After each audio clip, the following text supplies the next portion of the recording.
Hello and welcome to another episode of Who Knew in the Moment, the podcast. I'm your host, Phil Friedrich, and today I am honored to have the two-time doctor, John Delony, with me. And he is a mental health expert and author. And we're going to talk a little bit about that, but one of his books, and you can see it behind him, I've got it here, is Building a Non-Anxious Life. He has a great podcast. And one of the things that I think you're going to take away from our discussion today is that even when you're an expert in something, if you can be humble enough, you'll continuously learn, and that will help you reach new and better strides of where you're trying to go. So, Dr. John Delony, thanks so much for being on today. Dude, thanks, Phil. I appreciate it, man. It's great to meet you. Yes, sir.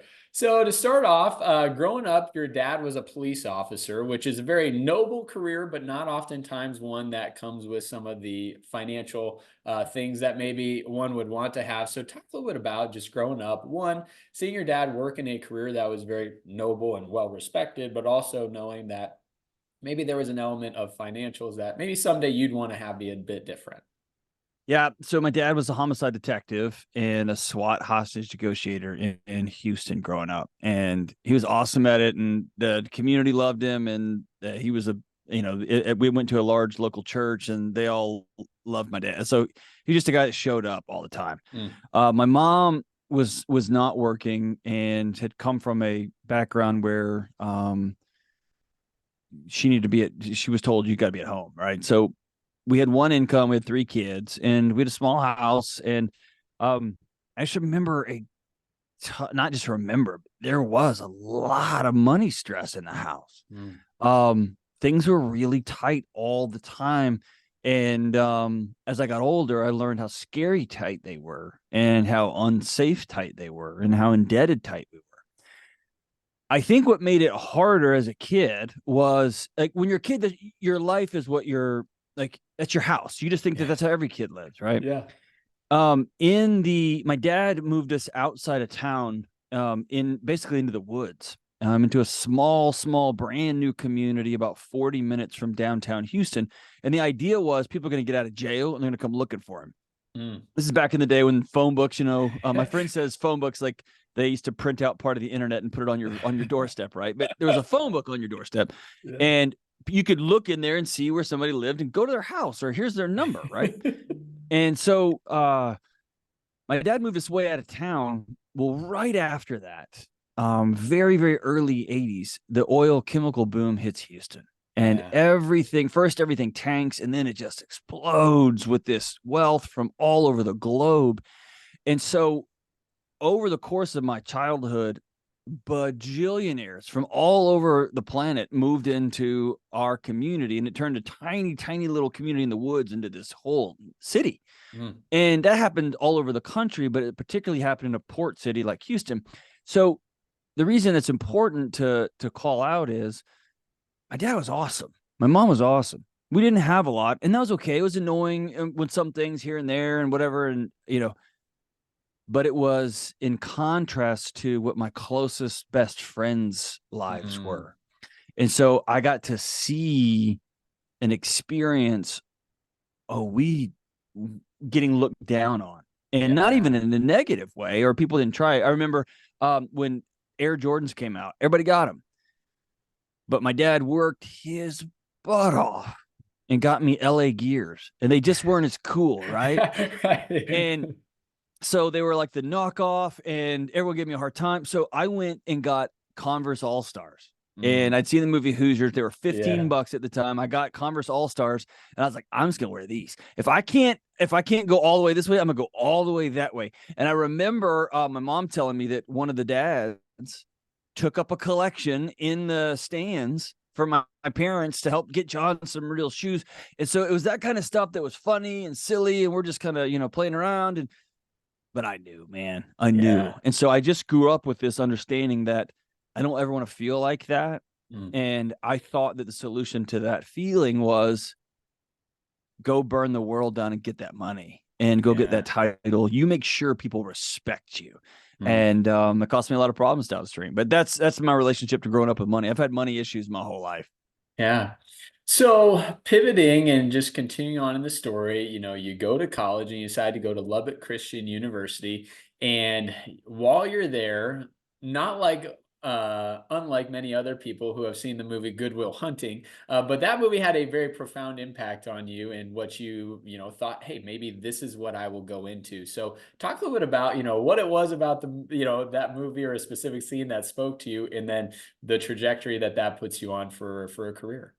Well, I had two professors, Dr. Andrew Young, and who's remained a mentor throughout my life, and Dr. Beth Robinson, and she's also remained an important player in my life. But I had them both for psychology courses early on.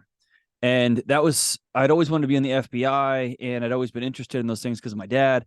But I went to school to be a minister, and then I was going to be a journalist. And so I was a journalism major for a while. I've been writing my whole life. And then I was like, oh, I'm going to do business. And so I'm just a fish out of water. I'm just your average nerd who doesn't know what he wants to do in the whole world. When you're 18, like, what are you going to do? What are you going to do? And I was really had a fire lit under my butt from these psychology courses. And then I stumbled into a movie theater, and in my head, it's all jumbled together. But there was a season where American History X and Titanic and Good Will Hunting, all these movies, really powerful movies, came out within a couple of years. Yeah. And I remember just being overwhelmed by how powerful the movies were. So, dude, I went to every movie all the time. I was always in the theater. But I remember going to sit down and watching Good Will Hunting, and most people were really drawn to Matt Damon and all that. And, you know, I'm gonna be the smartest guy in the room. I became obsessed with Robin Williams' character. Mm. In this seed was planted. And of course, I wanted to go to Hollywood. I want to go write screenplays. I'm going to go do Matt Damon. But the real thing was, that was all a pipe dream. The real dream was, I want to learn how to sit with people behind closed doors when their world's falling apart, and speak to them honestly. Yeah. And so that became a kind of a beacon out there in the water as I went and did whatever it is I was doing in my life. That was always the picture, which was go work in a college behind closed doors, sit with people. And I always had the fantasy of being the referral. Somebody going, dude, I know who can help this kid. It's going to be Delony. And I loved that picture that movie painted. But I went in that next day and changed my major and said I wanted to do psychology. And they were like, dude, you've changed your major like 40 times. You can't. So I actually ended my undergraduate career with a degree in humanities. I was just a liberal arts major with an emphasis in psychology, just enough hours so I could go to grad school in psychology. And that kind of started me down this other path. But I think it's important. That movie was really pivotal, but that movie was primed by some really amazing professors that had opened my eyes to a new world. And I was primed to hearing stories of my dad sitting with people who were about to die by suicide and giving them enough of a relationship that they said, okay, I'm going to stay one more day. And so the priming happened. And then this movie was the spark that lit that fire. Yeah. Now, I hear you say earlier, you know, hey, I had aspirations to, you know, make money. And then I hear the decision to go into, you know, maybe some type of a counseling or a psychology type role. And typically those things don't line up as, you know, the largest money makers. Now they certainly can, right? But typically not exactly the, you know, highly affluent type of a job. But was there something that the purpose was more important to you than the money, or how did that kind of decision come to be, or what was the weighing of scales there? This may be the controversial part of the interview here. One of the greatest gifts my mom and my dad imparted on me. And I don't remember it ever being explicit. And I also had this lesson reinforced with various coaches, various professors, but that the rules don't apply.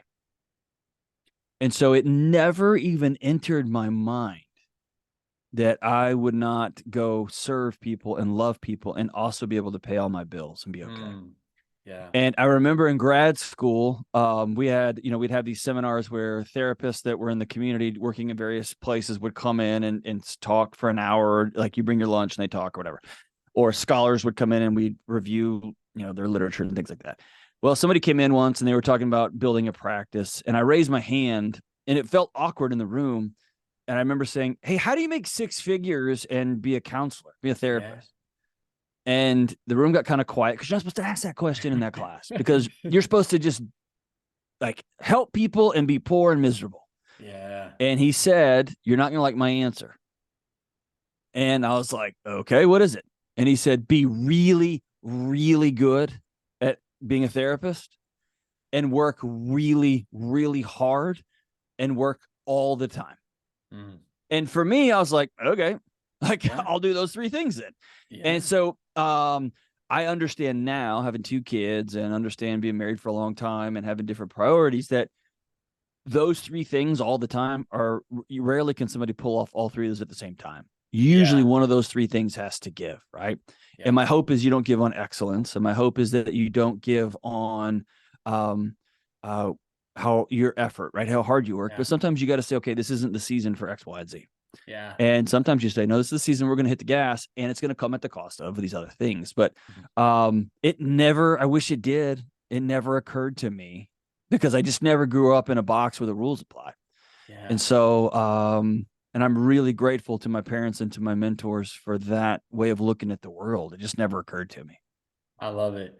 Now, we're going to get to this and how impactful of a conversation you've had. I mean, just I believe within the last year with your wife about this, but we're going to rewind to when you guys come together and join forces as a couple. You know, you said, "Hey, we didn't really either one of us come from a whole bunch of money." So one of the topics that we talked about was when we are able to make enough money to do this, that is our barometer of having enough. And I think that's a very interesting thought process, right? Most people say, well, enough is when I earn X, Y, and Z, but it's not like they actually have an applicability. Well, why is that the enough number? Is it just because it sounds cool, or is it because you actually needed that much money to maintain a standard of living? So talk a little bit about that discussion and why that's, really fundamentally important to your guys' relationship, one, just the two of you, but then as you grew a family.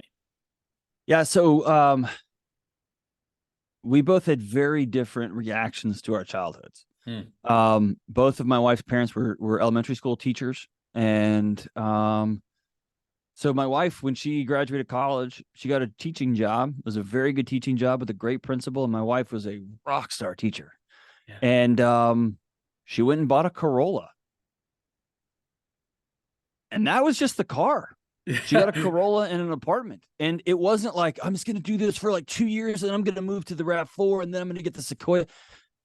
That's a great car. It gets me where I need to go. Yeah. And it will. My friend Dave Ramsey did a millionaire study. Yeah. Number 3 in the United States on millionaires. This is non-inherited money millionaires, Hmm. is teachers. Hmm. And it's because they follow a plan. They make a plan and they follow it. And those that are successful over a long period of time make peace with, well, I chose being a teacher. It doesn't make a lot of money. So Hmm. that means I'm choosing a Corolla. That means I'm choosing a used Camry. When I get kids, I need to put them in a car seat. Yeah. And it just becomes this very clean way to do life. Yeah. I, on the other hand, and so here's the challenge. She said, we want to have enough. And I was like, yes, we want to have enough. And enough for me was $8 million in cash under the bed, another $25 million over here, 400 acres of land over here. So the challenge is, and it took us a decade in marriage before we almost had blow up number one. Well, that's probably blow up number two, was we were both using the same words, but we were talking about radically different things. Yeah. And so we were constantly saying, well, we just need to get enough. We just need to get enough. And then it was the work was, let's just get to zero. Let's just owe nobody any money. All right, Yeah. cool. And so it took forever and we got there. And then it was, all right, we just need to get enough. And we just need to get enough. And for me, enough, the line kept moving and moving and moving and moving because I wasn't looking for safety. I was looking for somebody, some external metric to tell me I had value. Mm. My Yeah. wife, she believed she had value. She knew she was a great teacher. She knew how to keep a checkbook. And so I'm going to drive a Corolla because that's the kind of money I make because I'm a teacher. And so it wasn't until, and I worked in education for 20 years, which means without meaning to, I worked in nonprofits for 20 years. And that never occurred to me. And I developed this weird bias I didn't even know I had. And it was after 2 decades, nonprofits solve the problems that business creates. Business creates the Mm. problems. Nonprofits are here to solve them. Wow. And I didn't even know I thought that way. It's completely inaccurate and wrong. And some often the other way around. Business is desperately trying to solve some of these problems that these nonprofits cause. But I ended up leaving higher ed and I started this job, Yeah. which is 100% commission, which is you make what you make. Yeah. And dude, I'm still learning an off switch. I didn't have an off switch because for 20 years I was on call. I was showing up 24/7, 365. And so now I do that and you're going to pay me every time. It's like, dude, it's amazing. And so I think the universe is finally saying, John, after all these years, you've got value. My Yeah. wife, loves me and sees me for who I truly am. And the statement she made in our fate, and I think it's one you're referring to in that fateful conversation Yeah. in our garage was, I'm watching my husband die. Mm. I'm watching my husband slowly kill himself and he's cheering all the way. Yeah. And that was a back and forth that I didn't understand. I realized I didn't have a psychology. And at the end of the conversation, she said, John, we have enough. Mm. And this is after the wildest financial year any of us could have ever. We had a #1 book. We had these questions for humans that took off. The show launched. I mean, it was just everything happened all at the same time. Yeah. And then we're doing speaking gigs all over. And it just was a world we did not know what to do with. Yeah. And all I knew was to keep hitting the gas. Yeah. And she did not want to get in the way of me hitting the gas, or she didn't want to get in the way of my dreams. But she also was very clear, do not lie to yourself and say you're doing this for me. And don't lie this to me and say you're doing this for the kids. Yep. This is for your ego. And if you need to do that, then knock your lights out. We still love you. Yeah. And that was a heavy moment for me to go, okay, why are we doing this? And what am I doing this? What's the goal here? Right. To get another book and another book. Like, what is it? When does this end? Right. And so that was a powerful, I'll forever be grateful that my wife loved me enough to stand in the gap and just say, I'm going to say what needs to be said. That was a powerful moment. So there's so much to unpack there. I'm going to go through it piece by piece, but I'm going to start with just a very generic question from it. And that is, I think, money is such an interesting topic because there's so many things that people can tie identity, or to your word, value, to with money, right? It could be a deep rooted insecurity.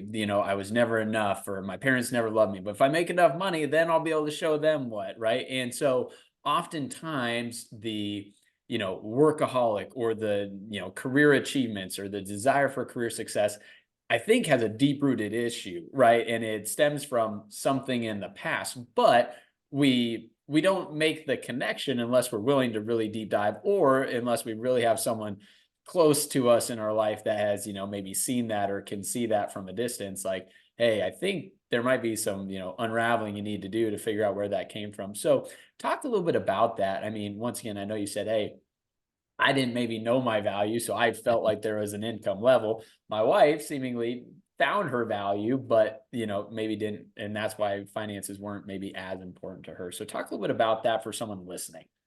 Yeah, I mean, it's I don't mean to gender this, but I hear it more this way. I know this isn't necessarily true all the way across the board, and in fact, increasingly I'm hearing it from working moms. But particularly with men, there is no, you have to become a man. Mm. You have to go become this thing, right? Yeah. You transition from a girl to a woman. You go from an amateur to a professional. Like there's natural transitions, but you got to go prove that you're a man. Mm.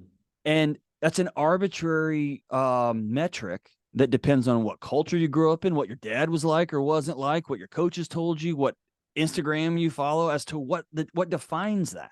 Yeah. And in our culture, every culture on planet Earth has, for all human history, has these transition ceremonies, have these big marker moments, and we've burned all those to the ground. We got nothing, Yeah. right? So there's no movement. There's no way to mark it. And so in our culture, we've distilled it all down to one question. You've probably heard me say this because it's just haunted me. We ask the question, what are you worth? Mm. And it's a dollar amount, for God's sakes. We put a dollar amount on that freaking question. And so Yeah. we ask you, what are you worth? Yeah. All the things you didn't do, all the money you made, the investments you've made, the things you bought, minus your liabilities, how much you owe. What are you worth, man? What are you worth? What are you worth? What are you worth? That question should never be freaking answered with a number. That's what we Mm, do. And mm, so when you're a young kid hustling, trying to move your way up, trying to run from demons, I don't want it to feel like I felt when I was a kid. So yeah. I'm going to run as fast as I can, which is what most kids know what to do, is just run, and hit things along the way. I keep asking myself, what am I worth? What am I worth? What am I worth? And the only way I can solve that question, answer that question, is with a number. Mm, And so everything becomes about money and money and money and money. How much can you make? How much is my raise? Why am I only making this? How much is that guy making? If I take that job, then I can get that job and I can move to that job. All of that is in service to answering the question, dude, what are you worth, man? yeah. And unfortunately, we have suckered a generation or two of women into that same, you know what? You don't have any value. Like, what's your Mm, financial worth? Are you mm, freaking kidding me? And we've done it to ourselves. But that's our answer. Nothing about provision or providing or being a good partner or being vulnerable or listening. I think the answer to the question, what are you worth, is who loves you and who do you love for mm, real? That's what you're worth. Who yeah. calls and says, hey, John will know how to help. John will know what to do here. Let's call that guy. That's what you're worth, right? If you really Yeah. want to know. Because you know how I know this? Because I've sat behind closed doors with people of net worths that are hard to wrap your head around, and they got nothing. Yeah. They got nothing. I've held grown men while their wife is dead in the next room, and they're holding me, and they've got nothing, Mm, right? And they've got all mm-hmm. the money in the world, dude. Yeah. And so that it just became this haunting thing to chase down. But that's where I think it comes from. That's the best guess I've got right now. I may be way off base, but that's the best guess I've got.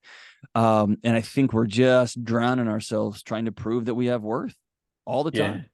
I, I love that. Now, one of the topics that you just mentioned was, the impact of relationships in the people that are in our lives. And I know there's one point in your guys' story where your wife calls a friend that's a banker, and the banker is willing to drive 300 miles to come check in and see what's going on. And I mean, I think that one says, something about how, that person felt about you, but also the relationship that was there, right? I mean, there's not a whole lot of people in my life that I'd probably drive 300 miles for just on a whim, unless they really meant something to me. So talk a little bit about one, cultivating strong relationships, even from a distance, but then two, that story and just the impact on you and your marriage. Yeah, I mean, the importance. I mean, that relationship started in college, and so Mm, there's you just do life. yeah. And I'm lucky that that relationship hung on. And then after college, we all kind of made our way back over a couple of years to the same city, and we started hanging out every Monday night. Every Mm. Monday night, first we started playing video games, and then we started trying to do a Bible study, and then it always ended up in video games. And then we started watching the fights, and then we started helping each other fix each other's houses. And I mean, just kind of as we grew up, we just grew up, right? And then Fat John had a kid, and then Todd had a kid. I mean, it just kind of happened that way. Yeah. And I realized I just called him Fat John. That's his name. We call him. His name is John. His name is John. Um, and so like it just happens that way, and it's very organic, and that's how life happens. We just happen to stay committed to we're going to keep getting together once a week. And Yeah. we all knew, and dude, we would get in the loudest fights outside. I mean, yelling matches about politics, Yeah. yelling matches about marriage, and I mean, all theology. Great. We believe way different things than each other.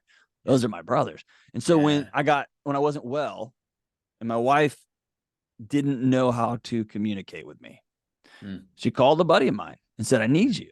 And he's like, yeah. I'll be there. And him and his wife and their new baby came down, and they met my son, and he kind of wrapped it up, and he came and met. And by the way, this many years later, years and years and years and years later, um, I hopped on a plane and went and sat with him the other day. Mm, And I'm not going to go into details of why, but that's what friends do. yeah. And now I couldn't make a 17-hour drive, but now I've been blessed with finance. I can go get on a plane. I'm gonna go sit Yeah. with you.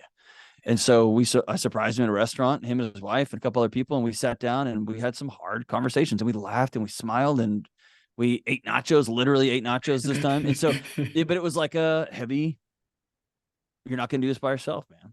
And Yeah. so I think that's the nature of friendship. I don't know how to start that long distance without the long routine. We see each other in person. We see each other in person. We see each other in person. I Yeah. don't know how you do that because I think that's such a critical. It's critical to your nervous system. It's Mhm. critical to your neurochemistry. It's critical to everything to develop those anchors into another living being that then you can substitute that time for a season via telephone, via whatever stupid electronic device you need to use, but it always has to circle back to I got to see you in person.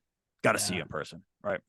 Now, Simon Sinek has this, intriguing quote to me, and he goes, "When do you know you love someone?" He goes, "It's probably more than 7 days, but it's probably less than 7 years, right? Like if after 7 years you haven't figured out, you probably just don't. And if you said you love someone after 2 days, people would say that's, probably a bit aggressive, like you don't know them all that well." And I think about that, with like core relationships, right? Like I can't put the moment in time when I was like that's somebody that no matter what happens in my life, like I will show up, I will be there. But to your point, it's the consistency, it's the showing up and doing Monday night video games, it's trying to do a Bible study, it's having the conversations about something that matters. And eventually, all of a sudden, you're like, I'm having a tough time, or your wife, man, John's having a tough time. That's my go-to person. Well, and the other thing that happens when you show up as a routine, Yeah. you show up and you show up and you show up and you show up and you show up. Then one time we're all in the backyard on a random Monday night and we hear screaming. I've never told the story publicly. Yeah. We hear screaming, not play screaming. Somebody's getting Mm, hurt. mm. And it's a woman screaming down the alley around the corner. And I bust out the door, the gate, and I start sprinting down. I ran track and college. I was a fast guy. I ran, start hauling down this thing. Um, John's close behind. Todd's going to the bathroom. He's like, hold on. And we're taking off. Yeah. And we turn the corner and I see a garage door coming down. Mm, And I see a man, an old man, being very physically violent with a what looked to be a teenager, young 20s woman. mm. And then I stood there with two of my brothers and we took this whole thing on and protected this young woman. The Wow. guy was arrested. The police, I mean, it was a whole thing, but I got to see what those guys were made of and they got to see what I was made of. Yeah. And if you go out to a bar looking for that crap inorganically, you're an idiot. Yeah. Right. Right. Right. Because it's like, why'd you hit that guy? Well, he bumped up to me, bro. Well, you're a moron. Yeah. Right. But if you're hanging out in the backyard, just talking about life, and then Yeah. somebody's getting assaulted, Mm. and two men stand next to you shoulder to shoulder and say, not on our watch, not in our neighborhood, Wow. then you know, oh, those guys show up.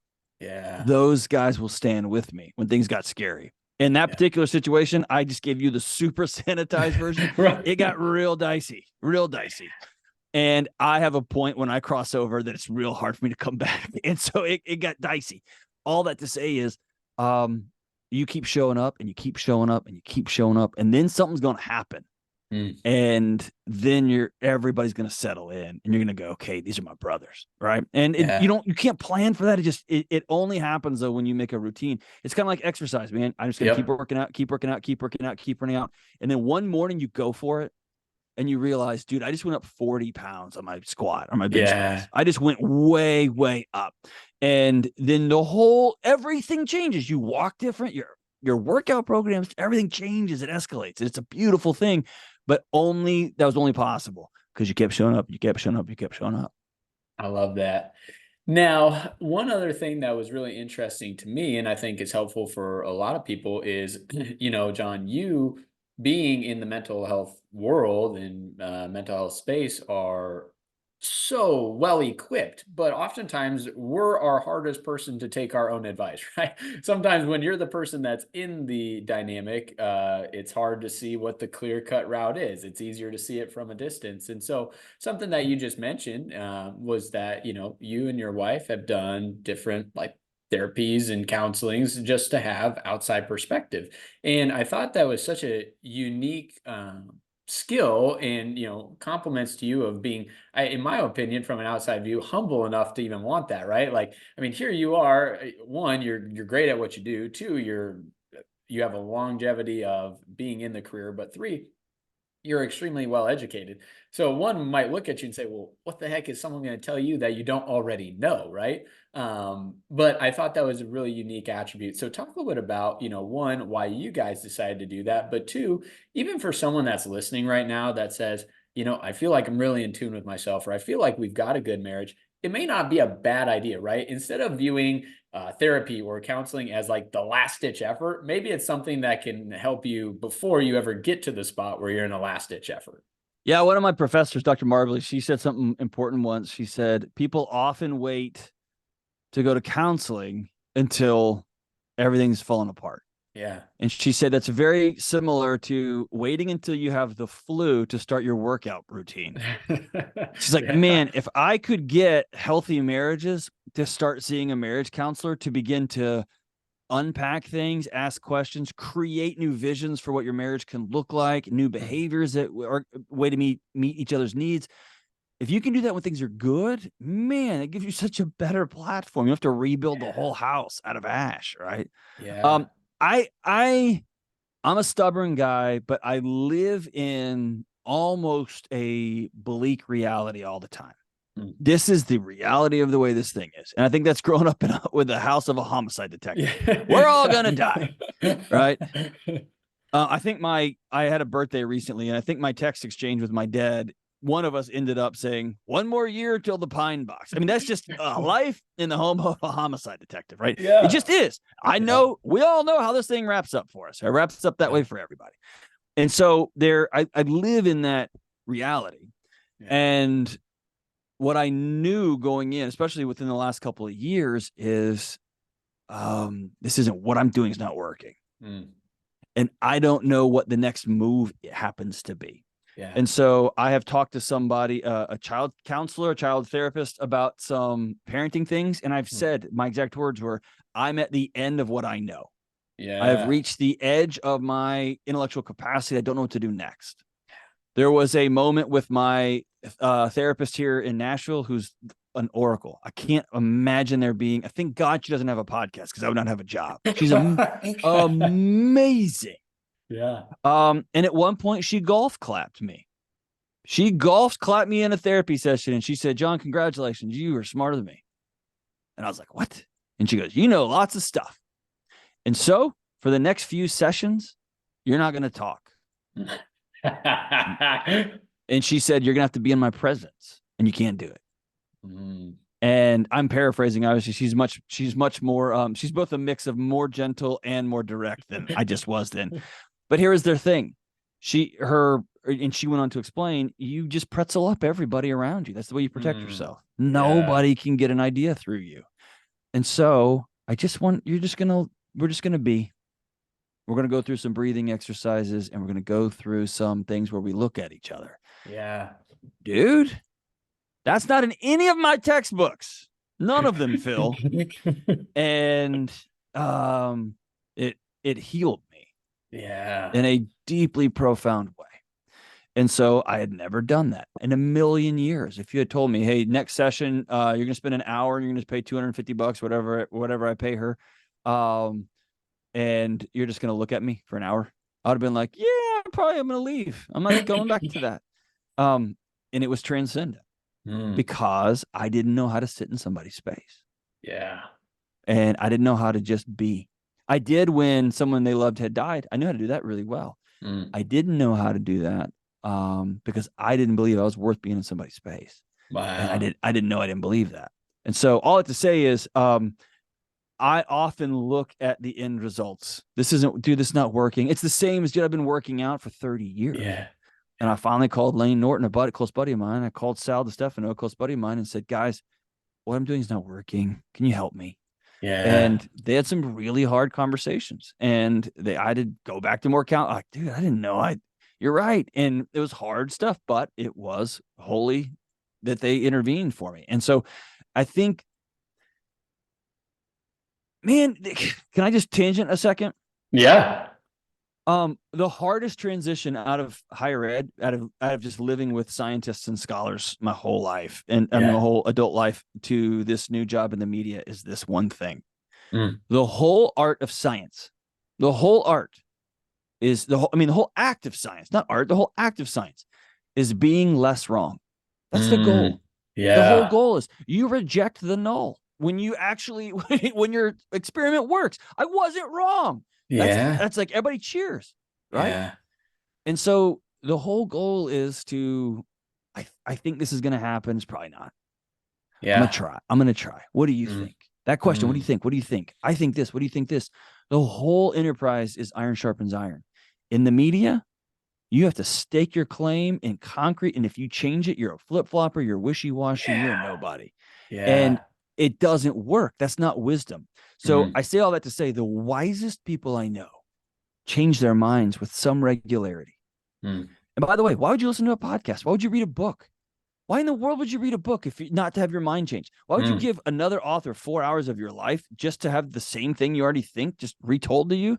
That's dumb. Yeah. Get a new, like, I consciously, and I hesitate this year, I've decided I'm just going to do it. I read a lot of crazy things because I want to Yeah. know, like, I don't believe that at all, but you can't be dumb. Yeah. Like, how did you get there? And I want to know. And sometimes I walk away, I'm like, oh man, you are dumb. And often I walk away and I think, I totally have to rethink my position on this. And I Yeah. think that is very, very healthy. And so I'm always looking for ways that I can be wrong, ways I can change my mind. My Mm. ego is not tied to, I have to be right here. My Yeah. ego is tied to, am I a person of curiosity? And am I strong and brave enough to have my mind changed on things?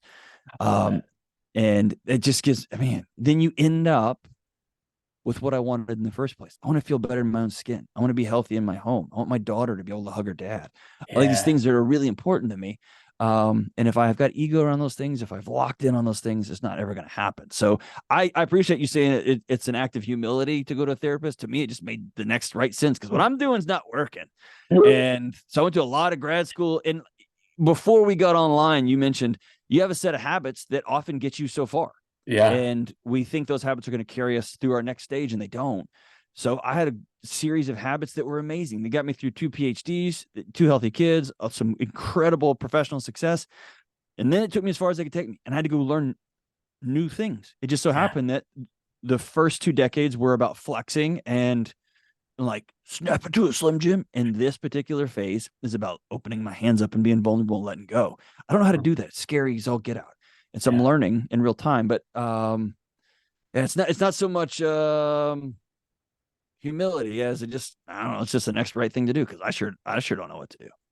I love it. Now, talking in that transition, and that's the where you had been and to where you're at now. At some point, you and Dave Ramsey have an interaction, and talk a little bit about how that relationship came to be, and then the idea and taking the leap or the pivot, happened. I still wrapping my head around it. I mean, I took there's a couple of schools that I had circled as would be a dream job, and one of them was Belmont University in Nashville, Tennessee. Yeah. It's an amazing community. The college is incredible. It's like a national park. It's world class. The faculty are great. The staff are amazing. Students are just second to none, and it's lots of arts, and it's a very uplifting place to be around. There's a lot of brilliant people walking Mm. around there. And so, dude, I ended up as the chief student affairs officer, and I ended up as a dean of students, and was it was just a dream come true, and a dream come true on every front. In a great city that we wanted to live in, financially, with an amazing team, everything was awesome. The people that Yeah. I worked with, my fast friends I met that were my colleagues, they're amazing, Yeah. and so everything was great. And then my marriage was falling apart, and Mm. so we were trying to figure out what to do. And long story short, I ended up I forgot that I had to give a talk to a summer session. So there's all these, they have these rolling sessions of parents and incoming students, Yeah. and there's usually about 1,000 people per session, 800 to 1,000 people in this beautiful theater on campus. And I'm the dean of students, so I got to give the rousing, speech. Yeah. And actually, it's not ever rousing. It's always just like a push your your glasses up your nose and meow, meow, meow, meow, meow. And I had forgotten about it. And I'd only been there a few days, and they were like, "Hey, don't forget your talk this afternoon." And I was like, "Oh, geez." And so I sat down. I had so much going on, my marriage, my life, my transition from Texas to here, all it was a mess. And I just sat down and wrote the talk, and I took the notes up on stage with me. I said, "Guys, I'm just going to use my notes." Yeah. And that talk ended with a big, rousing standing ovation, and it was wild. It was just madhouse. It was just nutty.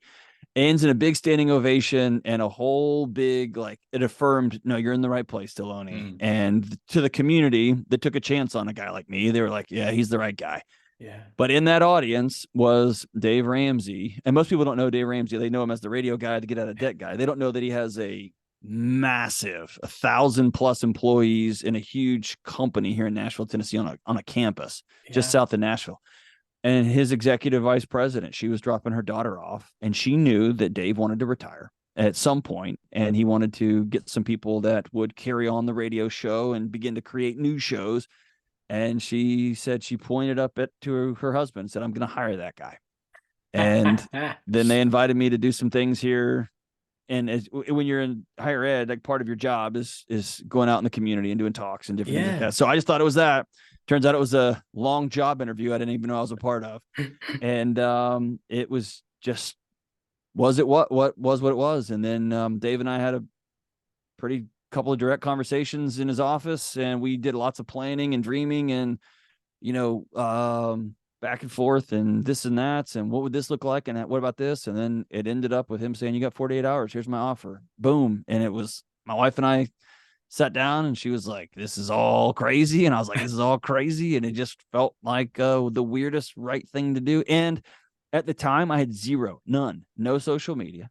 Yeah. I would not be on anyone. I was on one friend's podcast one time. I would not do media. I just didn't want to exist in the media world, Yeah. in the internet world.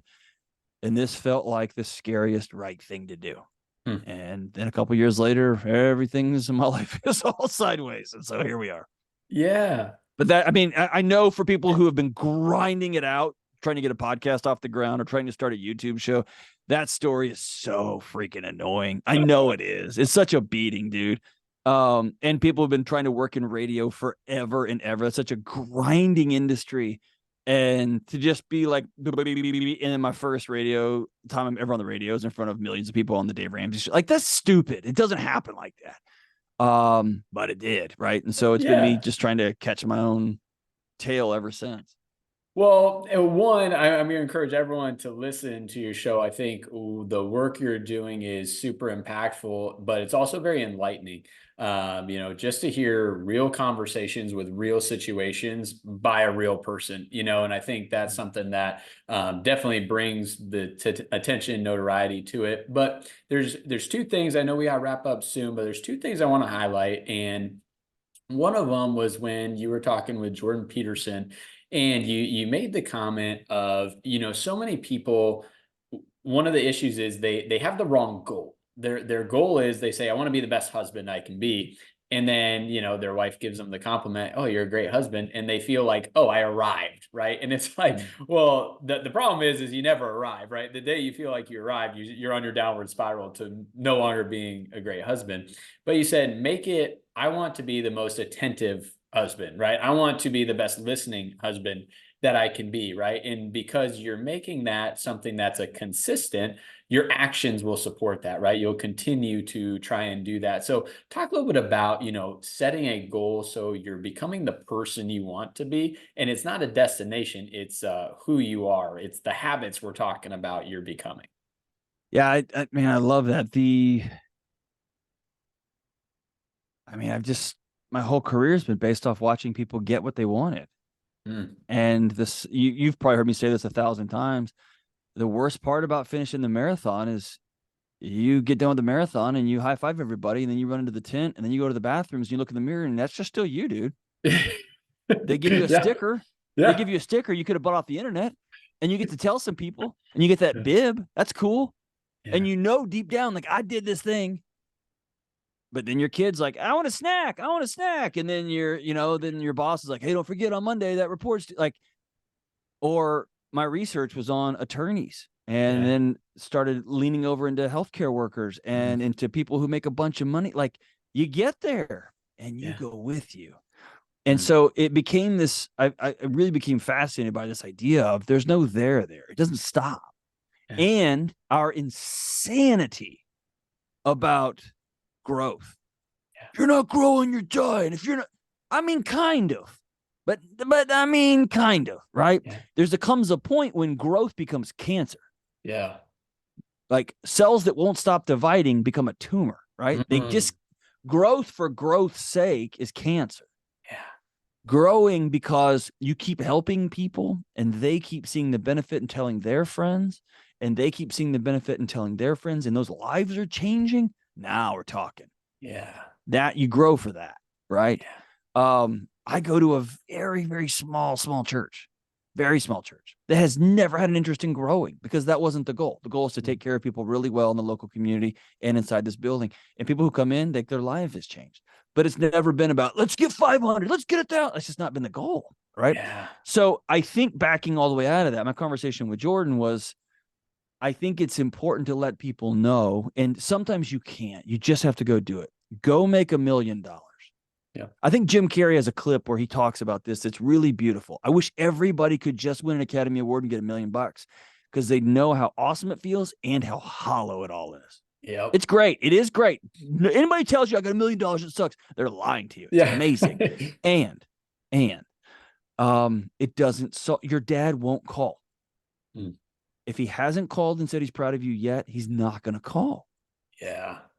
And that girlfriend who really hurts you to the quick back in high school, she's not going to call.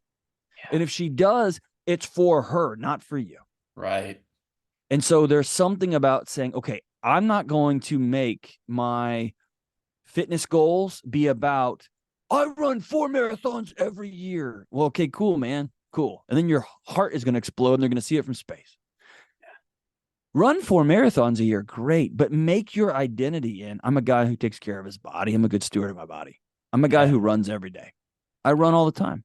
And inside of that, I'm going to make little pocket goals, which happen to be, I want to break to, I'm having lunch with Nick Barr in next week. And that dude just broke 240 on the marathon. Are you crazy? That Yeah. guy's amazing. But put that goal inside of a meta goal, which is, I'm a guy who honors his body, because I want to Yeah. be able to roll around with my grandkids. I want Yeah. to make sure that if my wife ever needs anything, I'm there. Right. Mhm. And so I'm not going to set these crazy goals that I'm going to end up cutting corners, cheating, letting go the important parts of my life so I could do this thing. Now, I think this is really important to call out. This past season, like, my wife, I tell the story about the standoff in the garage. My wife's like, we have Yeah. enough, all that. Yeah. If I look back and I'm honest about our last year, it's actually busier than it was the year before. Yeah. My marriage is better than it's ever been right now. Mm. And here's the difference. The difference is we sat down and worked it out together. I Mm. had committed to write another book. And Yeah. so we both knew what that meant. And so that meant, and also meant, when I write a book, that means I owe it to the publisher to go on the road and go sell that book. Yeah. That means I got to do a bunch of podcasts. That means I got to do a bunch of media. That means I got to, like, come home exhausted, all those things. But we mapped it out together. What do you Mm. need in June and July? Because I'm going to be a ghost in August. Yes. And we put on the calendar, I will be back at home on these days in August, and I will never, there's no chance. Hey, Delony, we got tickets to whatever. I'm not going. I'm going to be with my wife. And I'm not even going to feel bad about it. I'm just going to be happy to be at home. And then come September, then come October. And so actually the season was crazy, but dude, it never felt out of control. Is that difference? Does that make sense? So most people 100%. want to box it in, like, I either have to go all in or no, you can do both. You just have to be super clear, and you got to have a partner that's ready to ride with you. And then this year, I told my wife, hey, I announced to the team, I'm not writing another book for a few years. I've got 3 books in 3 years. I'm tired. And she said, I feel really heard and loved right now, because she's carried the household for 36 months. That's a lot. And so it's time for me to carry my fair share. And I've made a bunch of money. I've helped the house out in that way. It's cool, but it's time to be present, right? It's time to help with bedtimes. And so it's not both and. It's not either or, it's both and all the time. But I think going back and saying, okay, who do I want to be? Not what is this arbitrary measure of accomplishment that I want to knock out. So I want to be a husband who shows up. Yep. That's different than we will have date night every night. Well, sometimes you got diarrhea. And I'm not having date night tonight when I have diarrhea. I'm not going to do it. Yep. Sometimes we're really pissed at each other, and this would be a dumb night to go on and have a date. Yep. But I'm going to be an attentive husband, and so when when we get cross with each other, we're not doing well. I'm going to be attentive. I'm going to lean into it. Does that make sense? I love it. I I hope love that it. makes sense, dude. I work out like I'm stupid about it. I hurt myself recently because I'm dumb about it. But here's my thing is not I'm gonna bench 290. I did used to do that. My thing now is I'm gonna make sure I work out every day. I'm gonna I do love it. something because it makes my head clear. It makes me feel better, and long term, it's gonna help me out. My buddy Lane, he's training to be the strongest man on planet Earth. That will be he's gonna work out and he's gonna work out and then he's gonna hit the season and he's gonna go get it done and he's gonna work. He's gonna slowly taper back off. So I think it's just setting setting goals inside of pocket identity. Who are Yeah. you? And then inside of that, set little goals. I love it. Well, I got to get you rolling. I want to highlight two things. We could talk for another 5 hours. I would extremely, enjoy that a tremendous amount. But one thing I want to just mention that just spawns off of what he just said is John is very intentional with really everything he does. And once again, I'm sure there's seasons where you'd say that wasn't the case, but we're learning. But one, he talked about asking the question of your partner, hey, what does today look like, right? What does the next week look like? What does the month look like? And to be clear is to be kind, right? To be unclear is to be unkind. Expectations, we all have them, but very rarely are they communicated. So be clear. And then second is John does a weekly breakfast with his son. And, he says, hey, it probably takes about an hour and 20 minutes in total. But if I put those deposits in when I am super busy and I'm in that really busy season of life, I know that I've put the deposits in before they need it, right? The piggy bank isn't empty and I'm trying to take money out. There's something in there. And now I can go off and be a little bit more busy in this month, but then I'll come back. So I just want to highlight those two things because I think that'll help somebody out there that's trying to juggle everything going in their life. And it's like, hey, make the deposits before you need them, do the small things that have a big impact. So, John, thanks so much for being on today, and I hope we can continue to stay, in connection. And next time the book comes out or something, we'll do this again. I love it, my brother. Thank you so much, Phil. And only after you listen to this incredible podcast by Phil, you can head over and watch my show, the Dr. John Delony Show, and it's everywhere. You can get on YouTube and podcast, whatever. But that's a lot of fun. After